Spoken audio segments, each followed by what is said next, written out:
Me encuentro acompañado de nuestro siguiente invitado. Él es José Luis Tapia, presidente del Movimiento 5R. José Luis, buenos días. Bienvenido al programa. Pablo, muy buenos días. ¿Qué tal? Han habido 3 relevos ministeriales el día de ayer. El Ministerio de la Mujer, el Ministerio de Desarrollo e Inclusión Social y el de Economía, que es uno de los temas que más te preocupa a ti.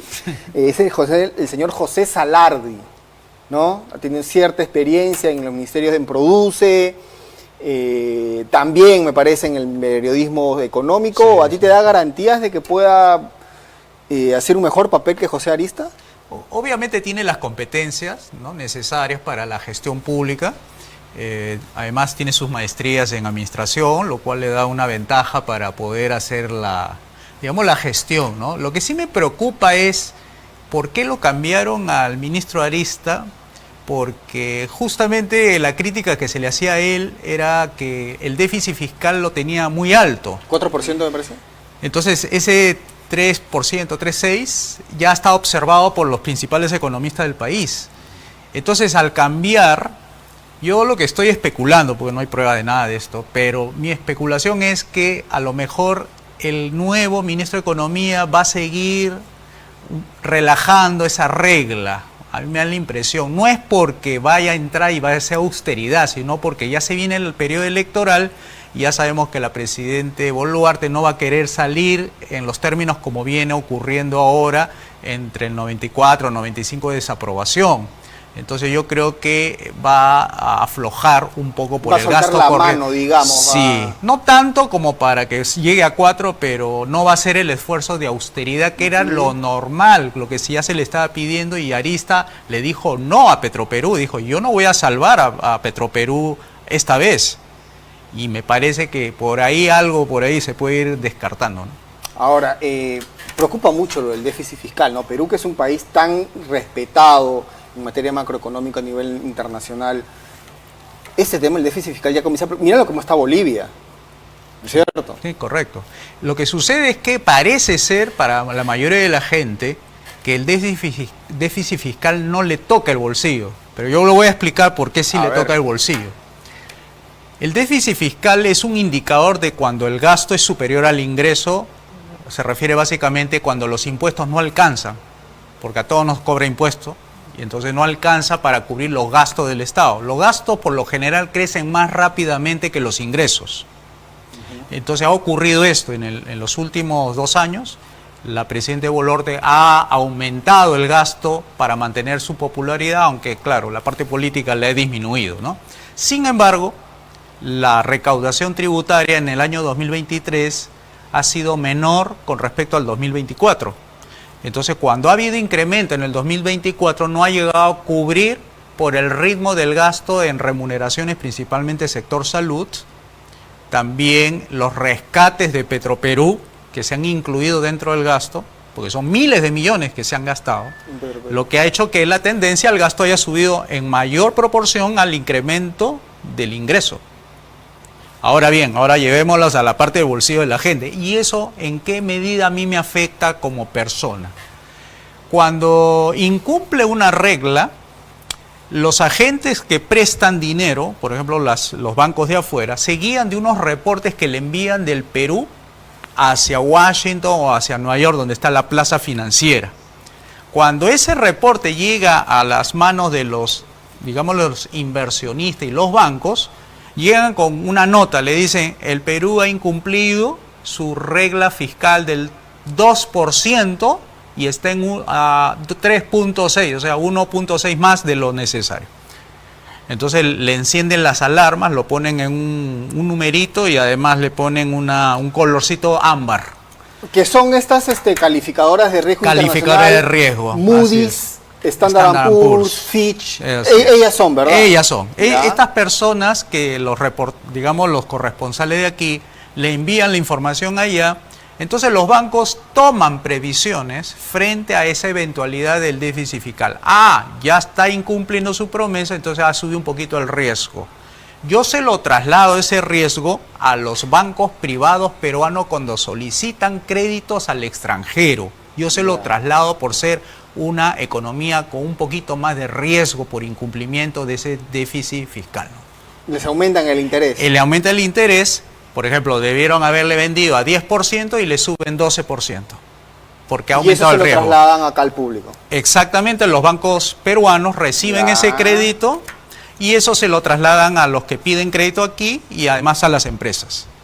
Entonces sale un poquito más caro comprar máquinas y un poquito más caro te sale pagar tus deudas por consumo de tarjeta de crédito. Entonces sí se siente en el bolsillo finalmente, no espectacularmente, pero sí algo que es lo que influye, porque eso de la calificación tiene que ver mucho con el sistema financiero, ¿no? Ahora, ese tema pues que se alardeó la presidenta Dina Boluarte diciendo que el Perú tiene la moneda más estable de Latinoamérica, cosa que es cierto, y hay que agradecerle a Julio Velarde básicamente, porque esto es mérito en algo del gobierno del señor Dina Boluarte, ¿o no? Lo que es política monetaria, inflación, tasa de interés y el tipo de cambio le corresponde al Banco Central. O sea, la estabilidad de la tasa de interés, la estabilidad del tipo de cambio y la estabilidad de la inflación es Banco Central de Reserva. Lo que le corresponde al gobierno es la materia fiscal. ¿Ya? La materia fiscal. Y en la materia fiscal, los ingresos y los gastos, ahí tiene el demérito el gobierno porque ha aumentado más los gastos que los ingresos. Ahora, este tema de Donald Trump que ha puesto le ha subido los aranceles a la mercadería que viene desde México y de México, Canadá y China. ¿Es algo que nosotros tendríamos que ver con recelo o no? Mira, ha incumplido las reglas de la OMC. Estados Unidos, como cualquier otro Organización país, Mundial del Comercio. Organización Mundial del Comercio, tienen reglas. O sea, yo no puedo subir así inmediatamente un arancel sin avisarle a la otra parte que lo voy a hacer por una emergencia, no sé, nacional, porque se me cayeron los ingresos, pido una reunión en la Organización del Mundial del Comercio, atraigo las partes, explico por qué, y luego la OMC delibera y autoriza y la gente, bueno, digamos los representantes comerciales de cada país toman nota y envían las notas a sus respectivas misiones. Esto no ha ocurrido así. O sea, Estados Unidos se da el lujo de hacer eso porque es la primera potencia mundial. Claro. Entonces, para comenzar, el sistema multilateral de comercio que está ahí regido por la Organización Mundial del Comercio está dañada. O sea, viene ya con una herencia, con una carga, digamos, de pasivos de la OMC porque se creía que era el sistema multilateral de comercio que podía ordenar las políticas comerciales y no hacer que los aranceles se dispare cada país como quiere. Pero ya con estas medidas, entonces la OMC se ha visto un poco como desautorizada, claro, como autoridad y esto central, es un ¿no? golpe para el paradigma del libre comercio, de la libertad económica, que hay algunos paladines aquí en Latinoamérica, está Javier Milei, Fujimori, por ejemplo, el Perú en su momento, los Chicago Boys. Esto es un golpe porque en el país donde inventaron esto es que están implementando este tipo de medidas. Sí, bueno, lamentablemente en esta segunda etapa donde el presidente Trump, digamos, ha entrado diciendo cosas, primero, el antiprogresismo, esta ideología woke, por ejemplo, eso creo que es algo que muchos liberales estamos de acuerdo, ¿no? Sin embargo, la parte comercial, el arancel, el amenazar, el tomar medidas para frenar la inmigración o esa droga que está entrando últimamente por ahí por las fronteras, como mecanismo de negociación, eso le resta credibilidad a sus futuras, digamos, medidas, porque él me parece que tiene un problema ya de orden, como hay muchos, digamos, académicos en Estados Unidos que dicen es posible que tenga un desorden mental. Eso se llama narcisismo, que él lo puede, digamos, conseguir todo. Entonces es posible que la política comercial estemos en manos de una persona que a lo mejor trabaja de esa manera, como en el sector privado, ¿no? Puede golpear la mesa y decir yo quiero de esta manera, como lo trata seguramente a México, a Canadá y a China, pues. Entonces me imagino que ese mecanismo es esto, pero estuve escuchando una reunión dentro de los expertos de la Organización Mundial del Comercio y decían que el arancel, la medida que ha tomado, en realidad no es la solución para los problemas internos que tiene Estados Unidos. Por ejemplo, dice, yo tengo un déficit comercial con China. O sea, quiere decir, ellos tienen un superávit y nosotros tenemos un déficit. Déficit comercial significa cuando las importaciones, el monto de las importaciones superan al monto de las exportaciones. La balanza comercial. Exactamente. Entonces, esa balanza comercial negativa para Estados Unidos le toma como pretexto para decir, yo te voy a poner aranceles para que ese déficit se reduzca y se vuelva a cero. Pero los analistas dicen que esa no es la manera como lograr el déficit para que se, digamos, disminuya, sino que lo que tú tienes que aumentar es la competitividad de tus propias exportaciones para que éstas te generen los dólares necesarios a fin de que esos dólares que entren superen a las salidas de dólares que está ocurriendo. Y eso es balance de pagos. O sea que no es un tema comercial solamente, sino también es un problema de orden de capitales, inversiones y todo eso, ¿no? Definitivamente. Vamos a regresar a la realidad nacional. Y quiero comentarle pues sobre la reciente idea que ha surgido, ojalá, no sé si estarán hablando en serio, de fusionar ministerios. ¿A usted le entusiasma esto por parte del premier Gustavo Adrianzen, que lo estuvo comentando ayer en la prensa? A mí me entusiasma la idea de que más bien se fusionen las funciones o se eliminen las funciones más que la burocracia. Yo voy a decir por qué. A ver. En una mesa, actualmente el presidente se reúne, o la presidenta se reúne con 18 ministros. Y un coordinador que es el presidente del Consejo de Ministros. Son 19 en total. Lo que va a hacer es reducir el número de, digamos, de ministros. Ya no van a ser 18, a lo mejor son 16 o a lo mejor son 15. Pero las funciones de esos ministros que ya no están en la mesa se las pasan al otro ministro. O sea, la burocracia sigue igual, del mismo tamaño. O sea, a nivel de ministerial sigue siendo lo mismo, porque los ministerios se fusionan, pero no desaparece su burocracia, se fusiona para engrosar el presupuesto. Entonces no va a cambiar nada. Entonces, ¿así lo Milei debería hacer entonces, ¿cómo se llama? Lo eliminar ministerios? Yo creo que no va por ahí. Yo creo que lo que está tratando de enviar un mensaje de eficiencia. O sea, yo quiero gastar menos en ministros, que me salen 30.000 más o menos por ministro, y seguramente los viceministros también, pero la planilla como tal, la parte, digamos, gruesa del gasto corriente, eso sí se va a mantener, pues no está hablando el señor Adrianzen de que voy a despedir 15.000 trabajadores del ministerio tanto o del ministerio tanto, ¿no? Ahora, uno siempre espera cuando hay campos ministeriales después que se renueve la confianza, ¿no es cierto? Como pedir otro crédito más a la población. ¿Usted cree que debe haber más cambios en el ministerio? ¿Un cambio total de todos los ministerios debe haber sido o no? Yo creo que tiene que irse... Por ejemplo, el Ministerio del Interior es fuertemente criticado por motivos evidentes, digamos, pero ¿debió haber hecho eso la señora Boluarte?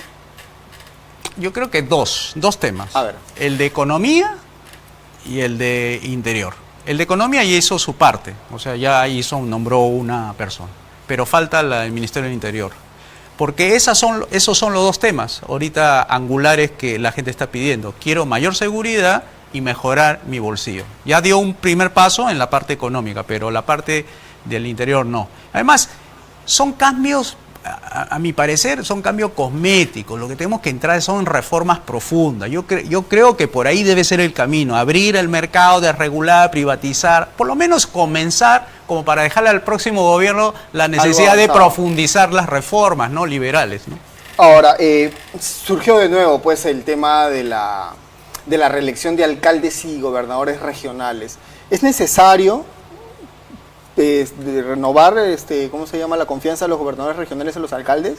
Mira, por parte de la población, digamos, ¿no? Tú tienes que abrirle las opciones al votante. Si el votante quiere a ese alcalde, que lo reelija. Si no quiere, no lo reelige. O sea, impedir que alguien sea reelegido por ley es como quitarle la opción de si me gustó mucho la gestión de este alcalde o de este gobernador. ¿Por qué prohibirle a las personas que puedan elegir lo mejor? Ahora, ¿y por qué fracasó el modelo de los gobiernos regionales? Uno ve en los países federales, somos una república unitaria, así es, pero en países como Estados Unidos, como Alemania, como Brasil, como México, Argentina, que son países federales, realmente sí funcionan bien estas administraciones regionales. Y acá en el Perú no ha sucedido algo al respecto, o sea, todo lo contrario, al contrario. No funcionan sencillamente, te lo voy a poner en simple, porque al descentralizar las funciones políticas, tú puedes tener centralizadas las funciones económicas. Ya. Entonces lo que necesitamos en el Perú es la descentralización económica, y eso significa mercados libres, gobierno limitado y amplia propiedad privada, y eso son reformas liberales de fondo. Y acá lo que ha habido en Argentina es, no es de este gobierno, sino los anteriores. Ellos son país federal, tienen regiones, estados, provincias, y no tienen la descentralización económica porque el gobierno era pues un gobierno muy fuerte en lo económico, muy controlador, muy supervisor. Igual en el caso peruano, las descentralizaciones en el Perú a partir de Toledo no han tenido éxito, no porque no le hayan dado el dinero, porque dinero tiene para darle a los gobiernos regionales, sino porque no ha habido una ecuación económica que le permitan a estas gobernaciones ser autónomos para que puedan decidir un mejor futuro en el libre mercado. Y también porque no tienen la capacidad de gestión necesaria también, creo, me parece una cierta precariedad a nivel Yo creo que se han quedado en la parte intermedia, o sea, si tú quieres llegar a una descentralización completa, conviértelo al Perú en un país federal, y se han quedado en la mitad del camino. Entonces no definen bien qué es lo que el Perú quiere. Si quiere ser un país descentralizado, completo, federalízalo. Esa es la opción. Ahora, el tema de la corrupción también es muy fuerte, y por eso es que creo, me parece que el Estado no termina de funcionar, porque hay países que tienen economías más libres que la peruana, Colombia, Chile, y cuyos estados tienen empresas estatales. Por ejemplo, vamos al caso del petróleo. Ecopetrol es la empresa más grande de Colombia, es una gran petrolera a nivel latinoamericano ya incluso, y es propiedad en su mayoría del Estado colombiano. En Chile está la empresa nacional del petróleo, la Petroperú chilena, y vaya que funciona bien. Acá Petroperú, ¿por qué tiene que dar tanta pena? Porque no es un tema de gestión. ¿De qué es? Es una empresa del Estado y tiene otros incentivos y no lo puedes comparar con la empresa privada. ¿Y por qué en Colombia sí funciona, por qué en Chile sí funciona? Pregúntale. Te estoy diciendo, no estoy dando el Petrobras, sino ¿por qué esos países? Porque no funciona el argumento ad populum, que dice que porque lo hacen el resto es válido lo que sucede, ¿no? Como para validar el presupuesto de que estás diciendo de que